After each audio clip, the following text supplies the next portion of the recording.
Welcome to my review of One Piece, the movie. This was the first One Piece movie I've ever seen, and I wasn't sure what to expect. Anime franchise movies have seemingly become a bigger deal in recent years, with Dragon Ball Super Broly, Jujutsu Kaisen Movie Zero, Demon Slayer Mugen Train, and of course, the recent One Piece movies. However, One Piece, the movie, was released only 6 months after the anime premiered in early 2000, and this was definitely a different world. Instead of a sprawling, big-budget blockbuster, this movie feels like a double-length anime episode, complete with the same theme song. With that all said, I did find this movie to be a more enjoyable experience than I expected, and I wanted to share my thoughts on the first movie out of, oh my god, 15 movies?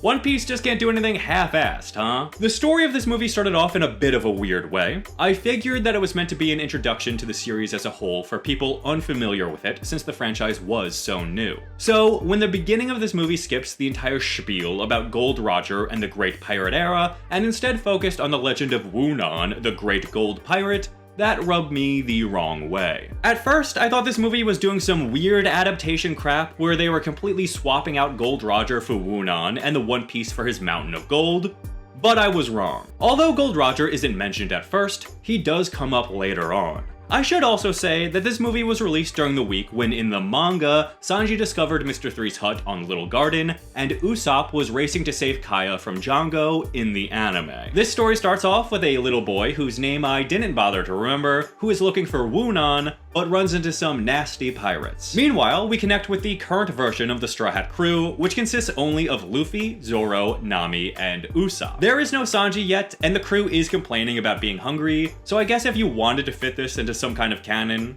which you probably shouldn't, you could say it takes place between Syrup Village and Baratie. Without a leggy boy cook in the mix, this story feels very proto-One Piece, and in that way, it serves as a fun time capsule of the very early days of this adventure. The story proper picks up when the Straw Hats are robbed! A couple of pirates sneak aboard the Going Merry and steal all of Nami's treasure. Zoro and Luffy end up aboard the enemy ship, where they find the little boy who has been taken captive by these pirates. Suddenly, a pirate captain named El Dorado shows up and uses a vaguely defined Devil Fruit power to shout a blast that destroys the ship and scatters the Straw Hats. El Dorado is the main villain of this movie, who is after Woonan's gold because he loves gold. What other reason does he need? From here, Luffy and Zoro go with the boy to his grandfather's Little Sea restaurant where they eat non-stop but can't afford the bill. At the same time, Nami has somehow snuck aboard El Dorado's ship. She is already aware of the legend of Woonan because she loves gold. Her plan is to steal the treasure out from under them, but a captured Usopp throws a wrench in that plan. To save his own ass, Usopp convinces El Dorado's crew that he used to know Woonan and can guide them to the treasure.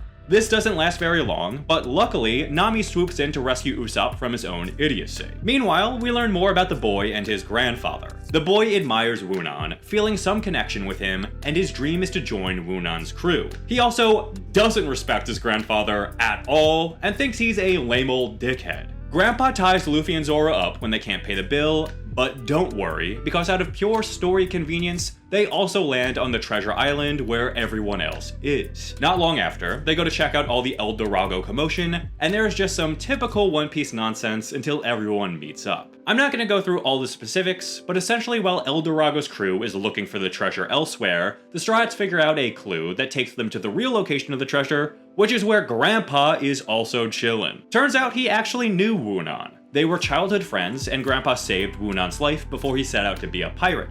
Grandpa didn't go with Woonan because it was his dream to open his traveling shop. So now he has a pot full of noodles that he wants to share with Woonan. This is interrupted by the arrival of El Dorado, and we get ourselves a good old-fashioned One Piece brawl. This fight is structured very similarly to the climaxes of Orange Town and Syrup Village. There is a number 2 henchman introduced who uses swords that Zoro takes down relatively easily, then Luffy steps up to fight the big bad. The fight is actually pretty entertaining, but it is started with some off-brand dramatic moment when El Dorado knocks the noodles Grandpa made onto the floor. Before the fight, Luffy scoops up those dirty nudes and gulps them all down, saying how good they are. I know what this moment was going for, but it just feels too silly and kind of gross to have that dramatic Luffy moment feel. you know the kind I'm talking about. I just thought this was funny and wanted to point it out. The best part of this movie, and the part that feels the most One Piece to me, comes after this fight is over. The Straw Hats find Woonan's secret hideaway and go in looking for the gold, but instead find Woonan's remains and a note. Essentially, the note reads that Woonan lived his dream, sailing the seas and stealing from bad people, but in the end, the gold didn't satisfy him. It wasn't the gold that was his true dream, it was the adventure itself. So, he returned all the gold and kept only one thing: his pirate flag, a memento of the last day he spent with Grandpa. He respected Grandpa all these years for pursuing his dream and felt as though he was with him throughout his adventure. With this reveal, the boy finally comes to accept that his grandpa isn't a massive dickhead after all. Such a touching moment. But for real, this had some serious One Piece, it's about the journey, not the destination vibes, and I really respected that thematic conclusion, especially since it was told so early on in One Piece's run. The Straw Hats all say goodbye and head off for their next adventure. The end. This whole movie really felt like a 2-episode filler arc, and it easily could have been, but overall, I thought it was a pretty fun adventure that managed to capture the charm of early East Blue One Piece. It was cool to actually see these pirates on a real treasure hunt, complete with mysterious math. I think the characters all had enough to do, the action and comedy was solid, and although the villain was flat, he managed to hold the movie together well enough. Really, I felt the standout was the conclusion of the Woonan story and his connection with the grandpa, managing to distill one of the core elements of One Piece down into an easily understandable thematic wrap-up. I think this still holds up as a good movie to show someone who doesn't know what One Piece is, which is pretty much the whole reason this movie even exists. I don't think it's anything mind-blowing, but it's solid enough. On the scale of early 2000s out-of-canon anime movies, I'd say this is a 6 out of 10. What do you think? Have you seen this movie before? Do you appreciate the early One Piece vibes it brings? Also, since I've already started down this journey, I might as well finish it. I will be watching and reviewing every single One Piece movie, so please let me know what your favorite one is in the comments. Thank you so much for watching this video, and until the next time, I'll shut up.